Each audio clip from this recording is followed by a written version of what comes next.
I've always believed the office was a battlefield disguised as a workplace. People don't come in carrying weapons, at least not the kind you can see. But they carry something worse. Smiles sharpened into blades, words coated in poison, and a willingness to stab you in the back the moment you turn around. My name is Maya Khan, and for 6 years I had given everything to the company. Early mornings, late nights, bending over backward to hit deadlines that others casually missed, covering for mistakes that weren't mine, and never once stepping out of line. I wasn't perfect, nobody is, but I was loyal, diligent, and clean.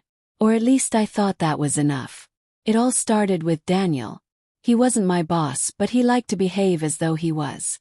Middle management, smug and self-important, with a smile that always seemed plastered on too tight. The kind of man who charmed clients over drinks, then snarled at junior staff the moment no one important was watching. I kept my distance, but in an open-plan office, distance is an illusion. He was always hovering, always commenting, always trying to find cracks in others. And then one morning the email came.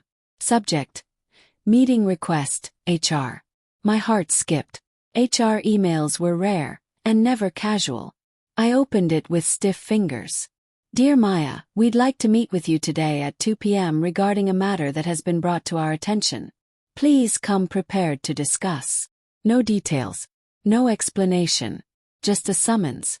I spent the hours leading up to it spiraling. I ransacked my memory, searching for mistakes, inappropriate comments, missed deadlines, anything that could warrant HR's attention. Nothing came. I wasn't perfect, but I wasn't careless either. At 1:55 p.m. I walked into the HR office. The air smelled faintly of lemon cleaner, and the blinds were half shut, filtering pale light onto the table where 2 representatives sat, their faces unreadable. Please sit down, Maya. One of them, Claire, said softly. Sat. My palms were damp. Claire folded her hands. We've received a report from a colleague regarding concerning behavior. Specifically, accusations of dishonesty in reporting hours, mismanagement of a project file, and creating a hostile environment. For a moment, her words didn't land. They hovered in the air like smoke. What? My voice cracked. That's not true. I've never. The second HR rep, Michael, raised a hand. We're not here to determine guilt today. We're here to inform you of the report and begin our review process. My chest constricted. But who reported this? They exchanged glances. Claire spoke again. We can't disclose the individual at this stage. But you'll have an opportunity to respond formally. I stared at them. My pulse thundered in my ears. Accusations of dishonesty, mismanagement, hostility.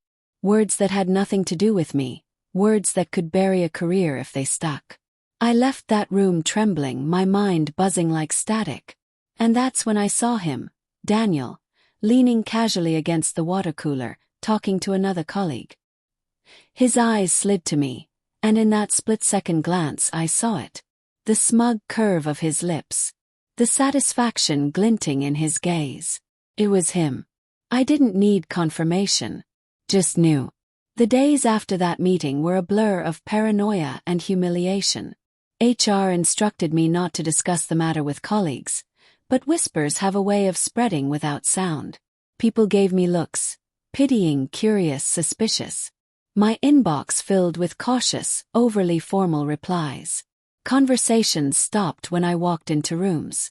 I tried to focus on work, but it was impossible. My hands shook when I typed. I second-guessed every email, every file attachment, terrified of adding fuel to accusations that weren't even real. At home, I lay awake staring at the ceiling, playing the same questions over and over. Why me? Why now?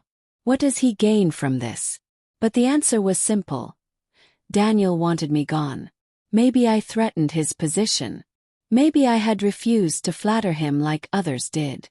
Maybe it was something as petty as envy. But none of that mattered. He had weaponized HR against me, and in the sterile walls of corporate policy, his lies suddenly held weight. I thought about clearing my name quietly, submitting evidence of my hours, documenting every task, hoping logic would triumph. But the more I thought about Daniel, the smirk, the arrogance, the way he strutted around like the office was his kingdom, the more another thought grew inside me. Why should I only defend myself? Why should he get to crawl away unscathed, free to destroy someone else the next time boredom struck? Well, if he wanted war, I would give him war. The first step was watching. I started keeping tabs on him. At first casually, observing who he spoke to when he left his desk, how long he lingered in meetings. Then obsessively, I noted when his door closed, when he came in late, when he left early. I noticed things I had ignored before, like how often he forgot to log his own hours, or how he always had a convenient excuse when deadlines slipped. And then, late one evening, as I stayed back to finish work long after most had gone home, I saw it.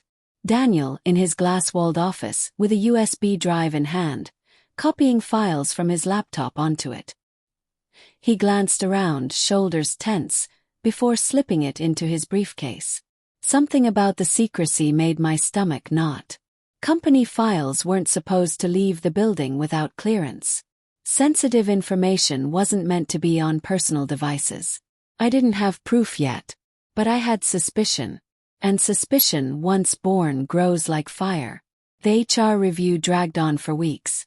Each time I was called in, I felt like a defendant in a trial. They asked questions about my work ethic, about team interactions, about project deadlines. I answered calmly, but inside rage simmered. Every question came from Daniel's lies, his carefully planted seeds.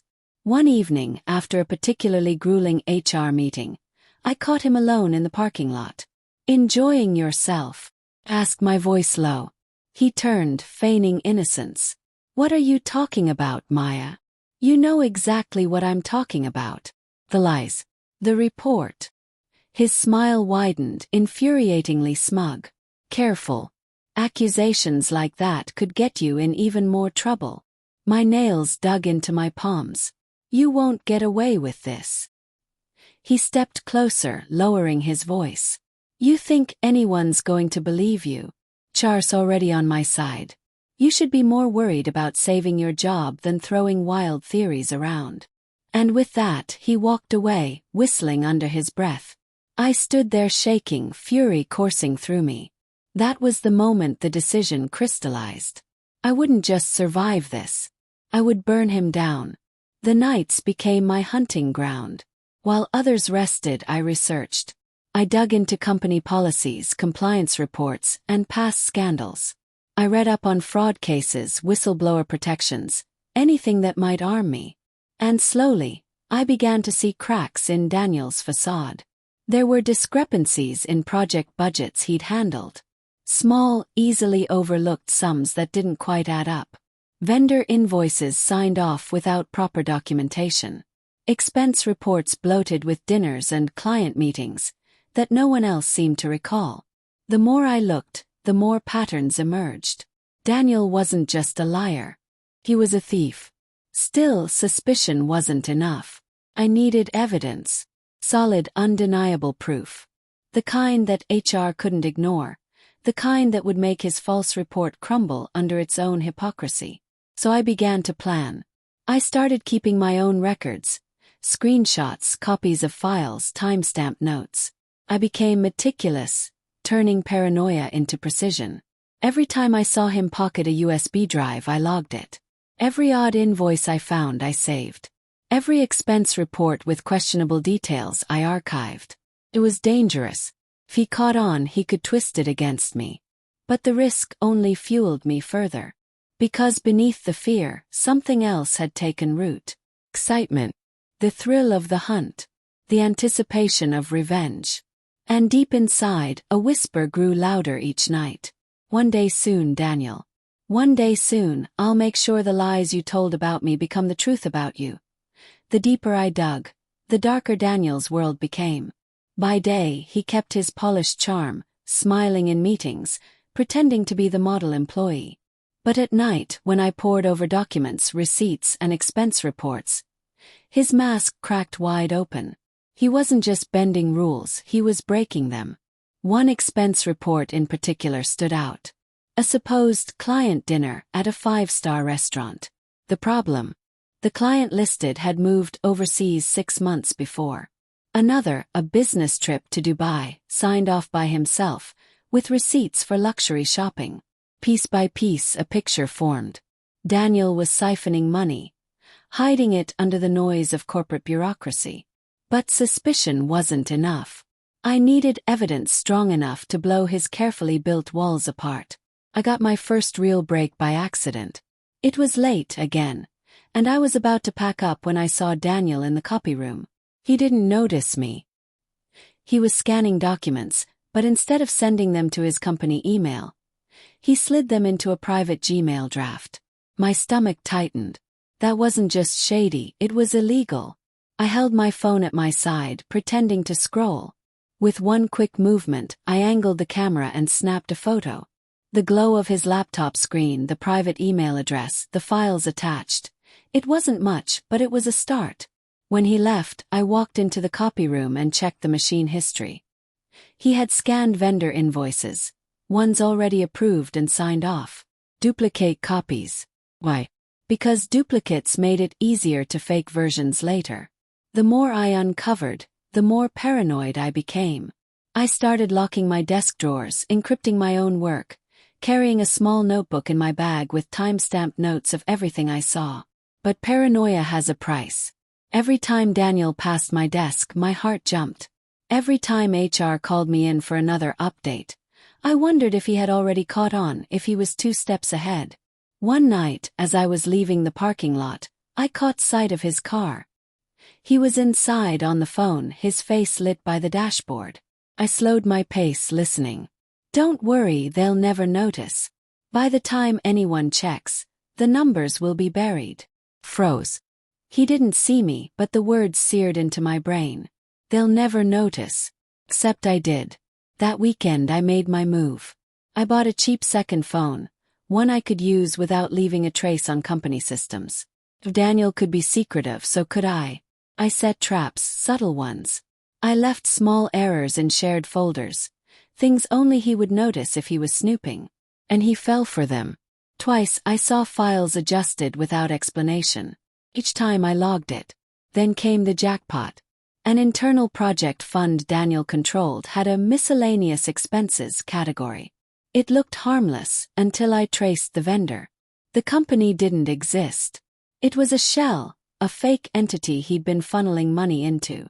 This was it. Proof of fraud. But how to use it? If I went straight to HR, they might bury it. HR had already shown whose side they were on. I needed to go higher. Compliance. The board. External auditors. Someone Daniel couldn't charm his way past. The danger, though, was growing. One night I stayed too late again. When I left my desk, I noticed something off. My drawer, the one I always locked, was slightly open. Inside my notebook, the one with all my records, wasn't where I'd left it. A chill ran down my spine. He knew. Or at least he suspected. I left the building with my bag clutched tight, my pulse hammering. That night I didn't sleep at all. I sat at my kitchen table, staring at the pile of evidence I'd gathered. I had enough to hurt him, maybe enough to destroy him. But if I moved too soon, if he caught me before I made it official, he'd twist it, turn me into the villain. I needed one final move. One piece that would seal his fate. That piece came sooner than expected. The following week, I overheard him in a heated whisper near the stairwell. The transfer has to happen before month end. I don't care how. Just do it. I lingered out of sight, recording the audio on my phone. A transfer. Deadline. Pressure. He was moving stolen money. This was no longer just office politics. It was crime.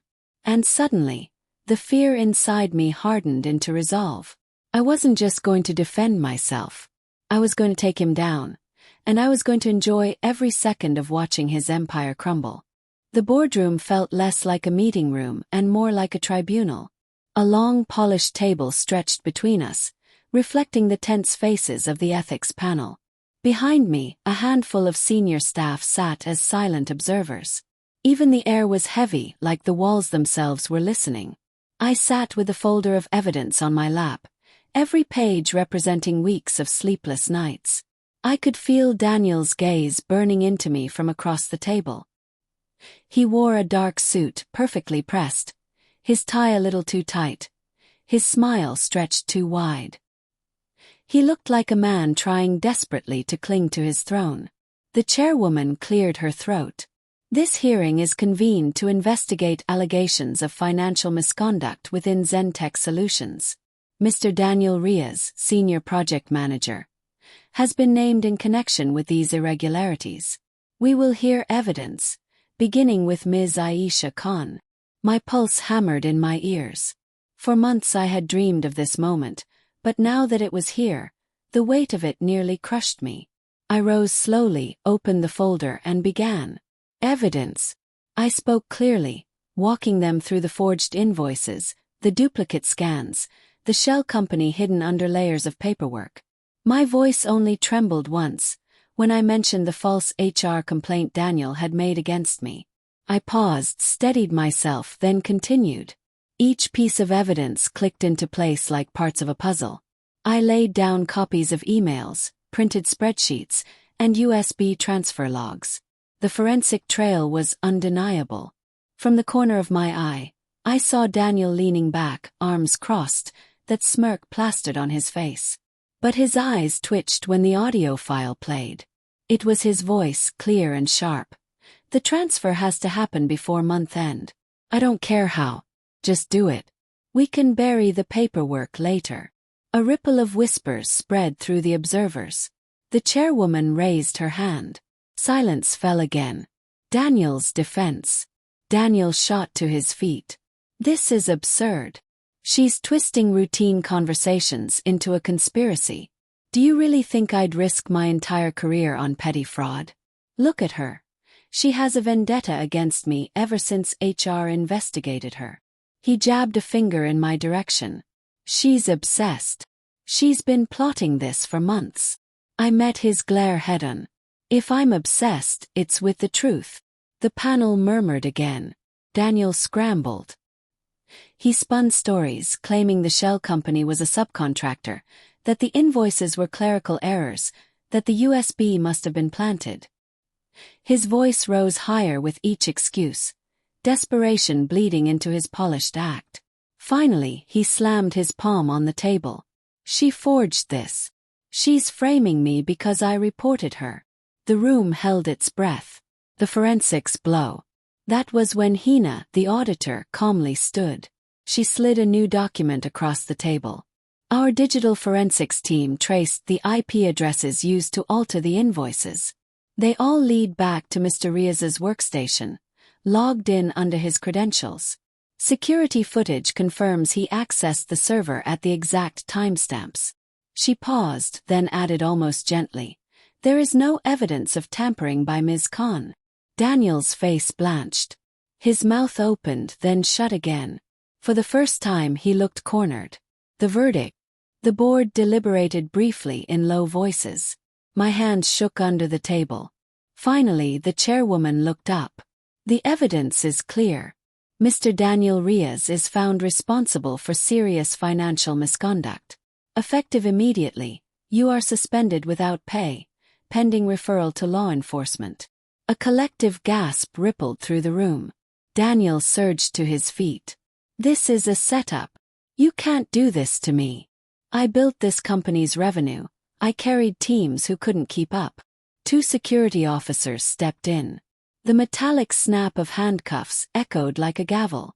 Daniel's protests grew wilder. Aisha, you'll regret this. I'll ruin you. But his voice was swallowed as they led him away, past the same colleagues he once intimidated. Their eyes avoided his. Some looked almost relieved. The aftermath.